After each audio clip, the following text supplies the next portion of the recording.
ఎందుకు పొందుపరిచారంటే మీకు చాలా సింపుల్గా ఈజీగా అర్థమయ్యే భాషలో చెప్పాలంటే మనం మీడియాలో పాత రోజులకి ఇవాళకి ఉన్న తేడా చూడండి. ఇవాళ టీవీ ఛానళ్ళన్నీ ఎందుకు సంక్షోభంలో ఉన్నాయి? అడ్వర్టైజ్మెంట్లు ఇచ్చేవాళ్ళు కరువయ్యారు. ఇదివరకటి రోజుల్లో న్యూస్ ఛానళ్ళకి ఇవాళ కేఎల్ఎంలు, షాపింగ్ మాల్స్లు, లేకపోతే చందన బ్రదర్స్లు, బొమ్మన సిల్క్స్లు ఇట్లాంటి బోల్డ్ యాడ్లు వచ్చే గుర్తుంది కదా, నారాయణాలు, చైతన్యాలు, చిన్న చితక విద్యా సంస్థలు, ఇవన్నీ కూడా అసలు రోజులో 20 నిమిషాల పాటు యాడ్లే ఉండేది ప్రతి గంటలో అప్పట్లో. అన్నొచ్చే ఎందుకు ఆగిపోయినాయి?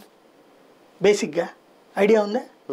అసలు సీన్ ఏంటంటే మొదట్లో 2-3 ఛానళ్ళే ఉన్నప్పుడు అట్లాగా ఫస్ట్ నెంబర్ 1 ఛానల్కి ఎంత, నెంబర్ 2 ఛానల్కి ఎంత, ఇట్లా అడ్వర్టైజ్మెంట్ బాగా నడిచింది. రేటింగ్లు బట్టి ఇచ్చారు, బాగానే నడిచింది. అప్పుడు వాళ్ళకి ప్రాబ్లం లేదు, చక్కగా కంపెనీలు కూడా దర్జాగా ఫైనాన్షియల్గా వెల్ సెటిల్డ్ అయ్యాయి. కానీ తర్వాత ఏమైపోయిందంటే మంది ఎక్కువై మజ్జిగ పలచనైంది. అప్పుడు ఏం చేస్తారు సాధారణంగా? 15 ఛానల్ దాకా ఉన్నాయి మనకి. అప్పుడు ఏం చేస్తారు సాధారణంగా? టాప్ రేటింగ్లో ఉన్న 1, 2, 3 ఇస్తారు.